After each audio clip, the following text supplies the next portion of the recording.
welcome to Procurement Pivots, the podcast for procurement professionals wanting to navigate change successfully and create career success on your own terms.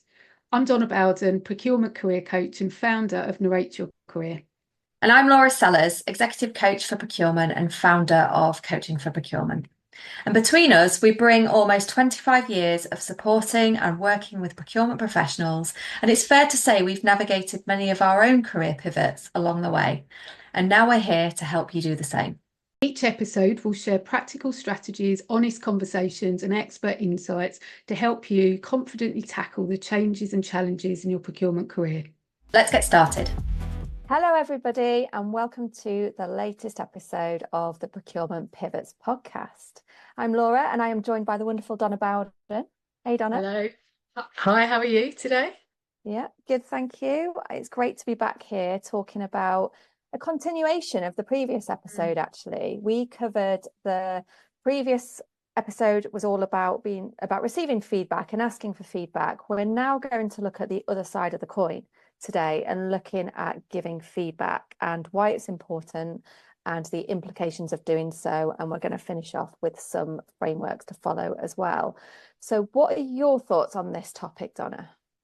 Well, as we alluded to, for anyone that listened to the last episode, actually, like feedback can just be such an incredibly powerful kind of thing when done well within your career. It comes up so regularly for both of us in the conversations that we're having with procurement leaders, both in relation to their own career, but leading their teams as well. And so I think it's just really done well, it can just change so much, and done not so well, it can also have a damaging effect sometimes as well. So I think but I think actually people don't always know how to give feedback unless they're trained in doing it. So I think we felt it was a topic worth exploring further, so that people can just think a bit more intentionally about how and when they are giving feedback, so that it's delivered in the way that they want it to be delivered and received in the way that they want it to be received as much as possible. Exactly, because I guess perception's a thing here where we might think we're giving good feedback and it's landing, but then actually, just like the communication skills we talked about in a previous episode, it is received in the eyes and ears of the receiver. So we have to also look at the ripple effects of that. And you've brought a great point up about how delivered well, it can be transformational. And there is a flip side to everything. And to this in particular, feedback is definitely something that comes up in coaching conversations a lot of the time. It can really stick with people. And certainly from the work that I do, I hear it both on how somebody's received great feedback or detrimental feedback, let's say, to how they perceive their career on a one-to-one, but also as a team collectively when it comes to the perceptions of procurement and what that does for a team to motivate them or demotivate them. So it's a very interesting topic. I think, as a starter point, just to go into a bit further, we talked not yesterday, we talked in the last episode about the feedback loop. And so not only the receiving and asking for feedback, the delivery of it is so important. So, what other implications would you say from what you've heard and what you've seen about giving great feedback? Well, I think just on that point, like that feedback loop, I think where it's done really well, I think it's done often very intentionally. It's delivered with consideration of that person receiving it. But it actually, I think, in some environments, it's just really, it's part of their process. It's part of how they operate. It's part of how they do their day to day. And so it is part of that culture, giving feedback and really thinking about how you deliver that feedback. But I think in other situations, it can feel like it's maybe very haphazard and very reactive. So I think for me, that first point is around, actually building in that intentional practice of giving feedback and having it as part of your your way of operating, not just very ad hoc. Oh, that's not gone very well. Let's tell them it's not gone very well, and just having it, having it just there at various different touch points regularly, so that everyone kind of, expects it, and can kind of trust that it's going to be delivered in the right way and for the right reasons. Yeah, and I think this plays into culture as well, right? Depending on the type of culture that you operate in, delivering feedback in a way, knowing that it's backed up by psychological safety within the team and the organization is also incredibly powerful. And same as what you've said, like to know when it's been delivered regularly, not just as part of reviews, end of year reviews, to be intentional, to deliver great feedback as well as building feedback, like developmental feedback. And I think as well, if I think about the conversations that I'm having at team level and at senior leadership level, when we talk about being able to be more strategic and stepping away from the operational detail, if you want to achieve that as a senior leader, you want to hold that position at the top while your team are doing the operational pieces. If you're not delivering feedback, you're never going to get there, in my view. Like, it needs to be an intentional part of that toolkit, because if you are not delivering feedback to those at operational level, then how are you going to be able to separate yourself and give that space to the team and to know? Because if you're not communicating the expectations or it's not landing, then you're going to constantly feel like you're firefighting and stepping back into the operational. So I think that's an important consideration. If you're thinking about what you need in terms of your career to grow and how you want to lead your team, the feedback piece is the piece that often gets missed because people find it uncomfortable. Yeah. Yeah, they do. I think many people find it uncomfortable. They don't want to deliver difficult messages. They don't want to upset people. They sometimes want to be liked. And so, if it is like the developmental type feedback that needs to be delivered, some people will shy away from that. But I think also, so I think sometimes it is intentionally being avoided, but also, like, everyone is just so busy. And it's one of those things that I think it's almost like deemed to be a nice to have. In this perfect environment, wouldn't it be lovely if we gave feedback and received feedback? But, it's not a nice to have. It's actually essential if you want to build a high performing culture and a high performing team, like you say. So I think it's like it needs to be prioritized, but over what? Is the question, because for many people there just aren't enough hours in the day to get all the things done, and I feel like this is one of those things that almost just slips off the list, because it's like, other things feel more pressing and more urgent, and so it just doesn't happen if the system is not in place. That's, for me, it comes down to, have you got that infrastructure in place, that communication, open lines of communication, so that you've always got the point to give the feedback. Like, if that's not there structurally, it often is, I think, just missed. Yeah. And I think building up on that as well in terms of the high performing piece, if you want to grow your team into a high performing team, you've got people sat in that team who don't know what their natural strengths are. You might see it within them, but they might not see it within themselves. And they need that reassurance that we talked about in the last episode about recognition for being as opposed to recognition for doing. So there's that.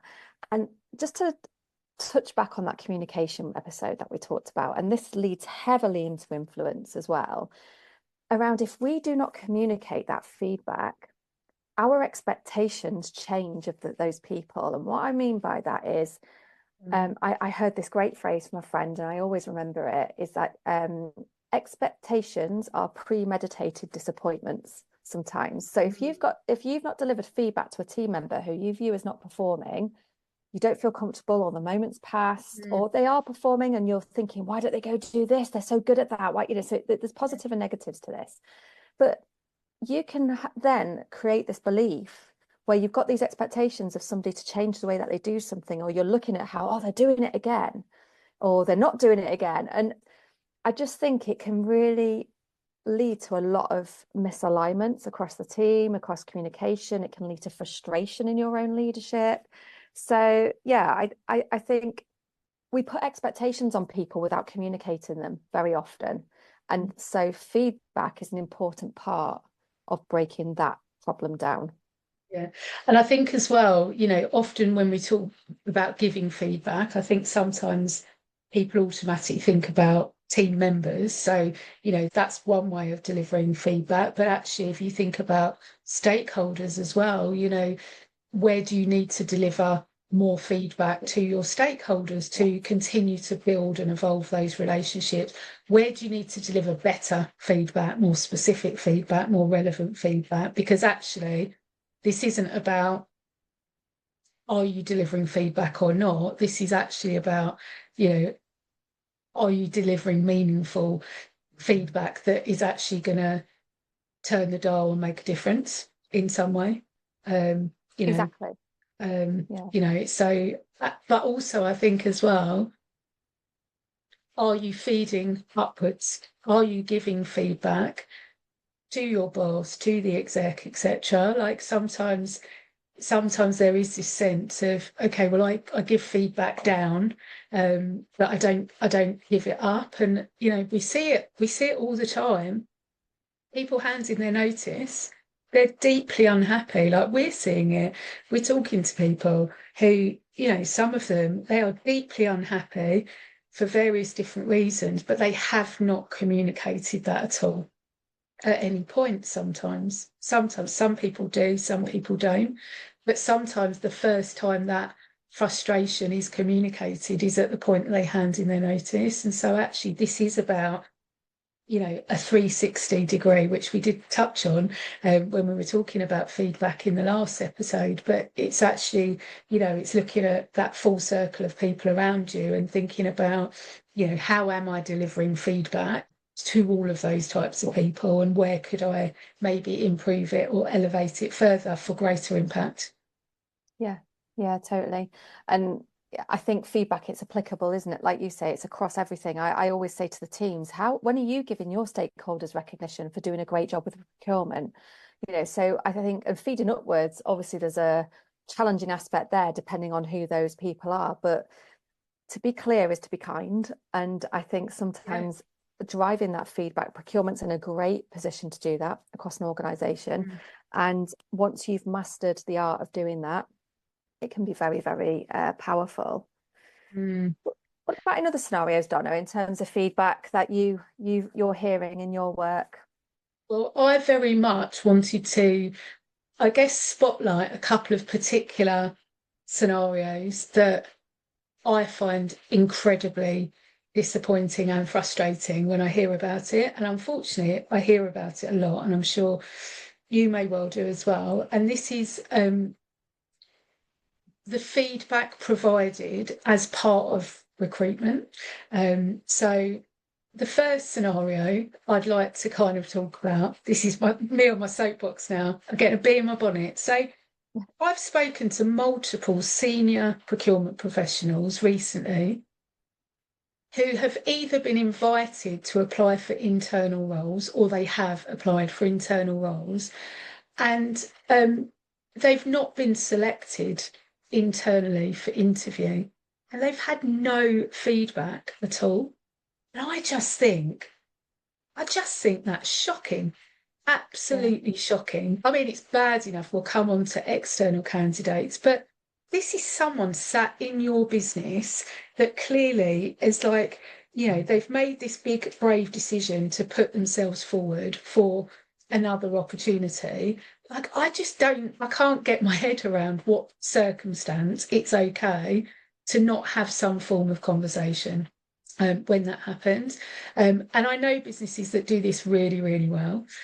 As an ex-recruiter, like actually there were times where I also I occasionally also had to do the internal selection process. So sometimes the shortlisting activity that I did would be covering the external and the internal at the same time to ensure that actually the criteria was, it was the same criteria that people were being shortlisted against. But there would be then a really clear communication process for communicating at every point of the journey, particularly with those internal candidates. And so some businesses do it very, very well. You know, they will automatically have a conversation with the person before they go for the interview. They'll feedback at all stages. But I just really can't get my head around like a business that thinks it's acceptable that their internal applicants get told nothing, just nothing. They just weren't, and it's like that is such an amazing development opportunity. That is, I mean, as that individual, it's very difficult, I think, to come back from something like that, really. Like your whole perception of that business is going to shift, and individuals I've spoken to, like it's been really quite damaging, I would say, also from how they feel valued basically internally. And clearly that doesn't make them feel valued in any way, shape, or form. Yeah, yeah, I completely agree. I think it is shocking. And also, I think if there's multiple parties involved, the feedback might happen at a different level, but then it doesn't get travelled down. And I don't just mean that about individual performance, just wider things that happen in a team. And like you say, it can absolutely make or break an individual's career path in that organization, because it's like, well, if they're not going to give me that feedback, then what value am I here? Yeah. Yeah. And yeah, I think it is shocking. I think sometimes it is miscommunication as well. Like, whose responsibility is it to feedback when there's more than one person? But I think I would always come back to as well is that making sure that that we are promoting it within the organization and be the change you want to see when it comes to giving feedback. And I think with that recruitment challenge that you've brought along, I think that is really, really shocking and really difficult to navigate. I've had some clients who've received indirectly some feedback about perceptions of them when they've been going for something, and it really, really, it's a career ghost that I like to call. It's something that really holds them back. So yeah, it's not acceptable at all, and unfortunately it does happen. Yeah. And then I think as well, I think also, if whilst we're on the recruitment side, because obviously that's my background, I think there is again just an unacceptable level of just lack of feedback in external application processes. Particularly, I'm not saying it's certainly not acceptable that someone applies for your job and they hear nothing. That isn't acceptable, but that's very different to allowing people to go through an interview process. And again, I've heard multiple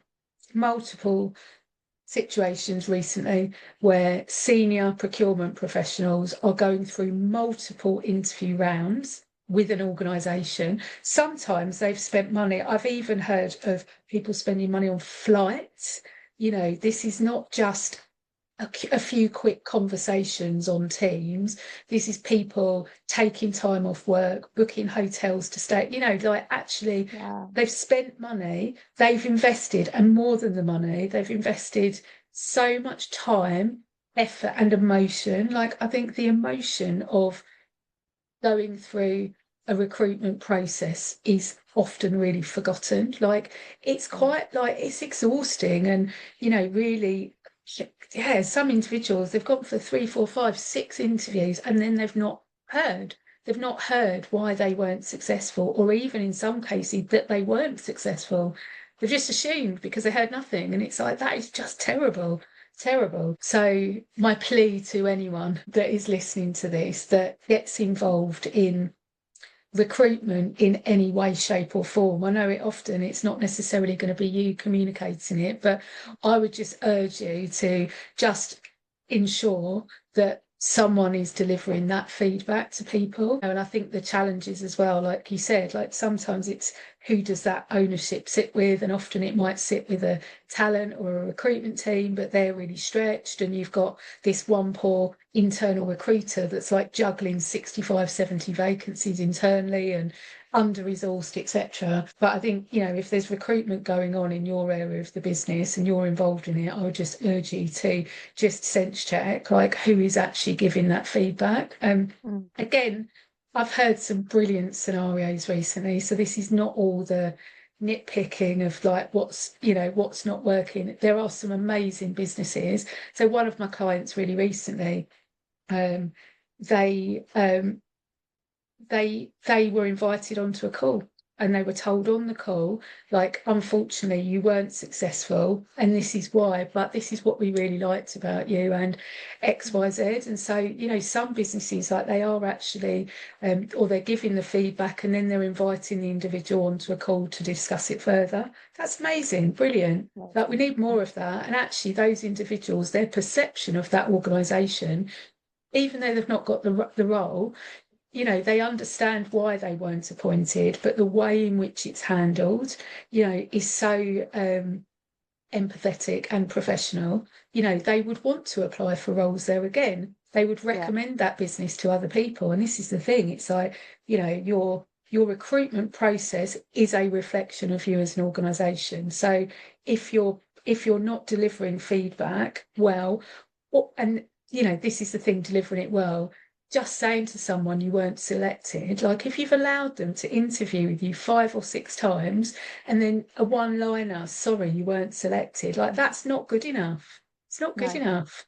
No, it's not. It's really poor behaviour. It's a reflection of how they communicate internally, isn't it? And like you say, if they do deal with it really well, that person is not going to be put off from applying there for future roles. So yeah, it's a real shame. No.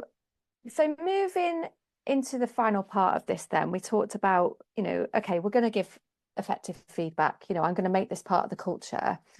In terms of feedback frameworks, there are two that in particular I really like, and I'd like to share. So the first one is Radical Candor by Kim Scott. I think we're both aware of this one, aren't we? Like in our work, but this is more around getting the balance right of delivering it effectively. So if you're not already familiar with it, it's a 4-box grid, and it's measured on the level of care and the level of challenge.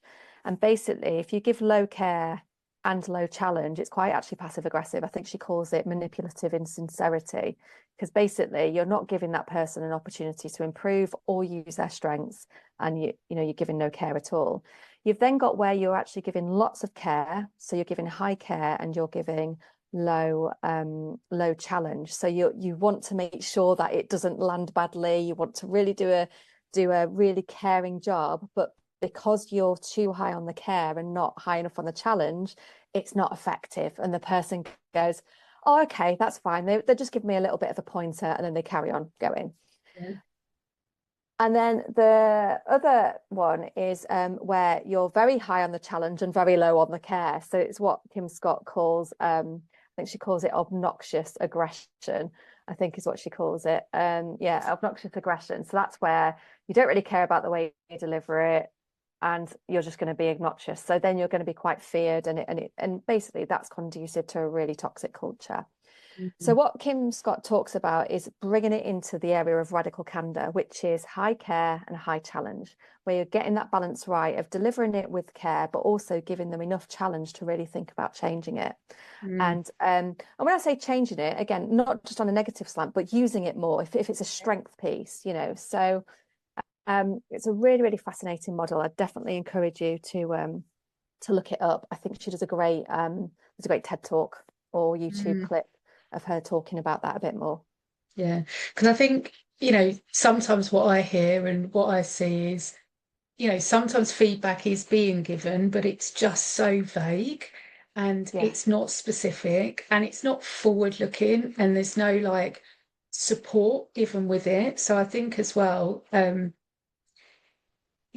really recent ones actually, like, people that I've been working with are being told, well, you just need to have more influence with your stakeholders. Like, it's a like, kind of, it's just like a comment, as opposed to it being helpful, or you just need to build your confidence. That's what you need to do. You need to be more confident. But again, like, just saying that, not being specific, not helping the person, like, is counterproductive a lot of the time.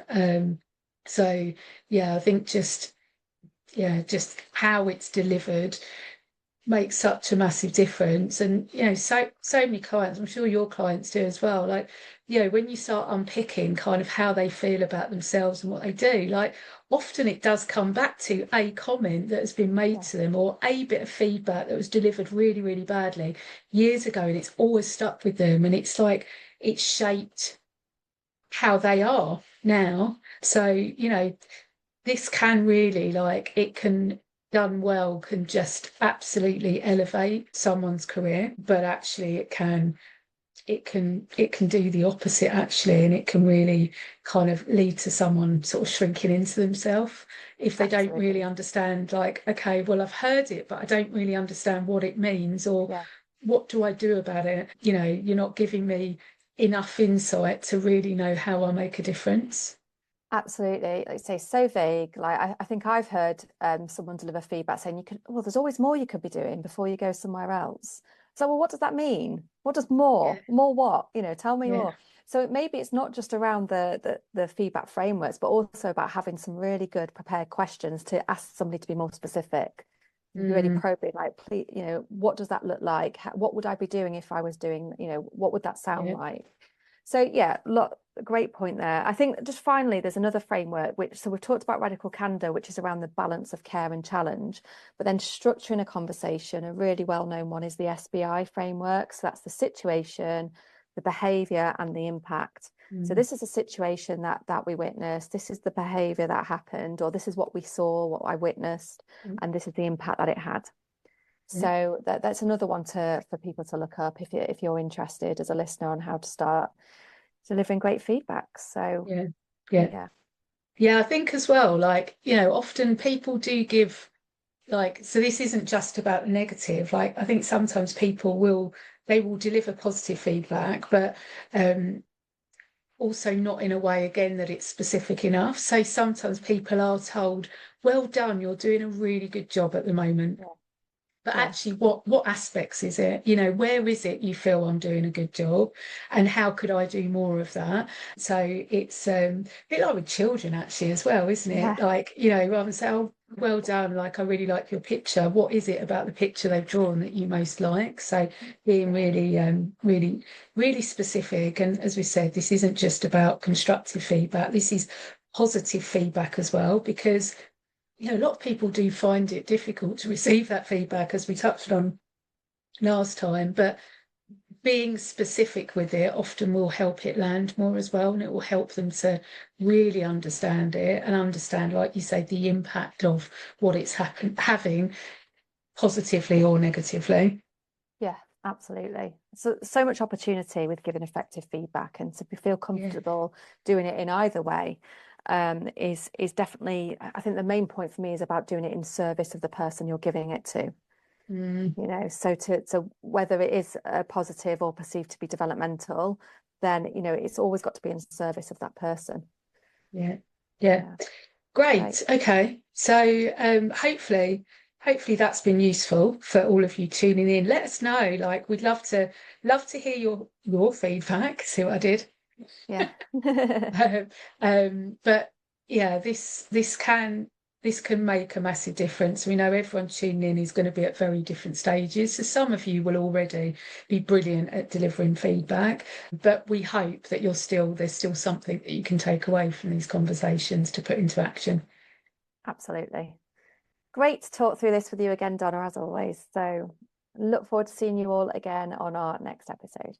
Yeah. Take care, everyone. See you later. Take care, Bye. bye. Thank you for tuning in to Procurement Pivots. We hope today's episode gave you actionable tips to help you to continue to move forward in your procurement career. If you enjoyed the conversation, follow our episodes, share them with others, and please support us on our social media channels for others that might be interested to tune in.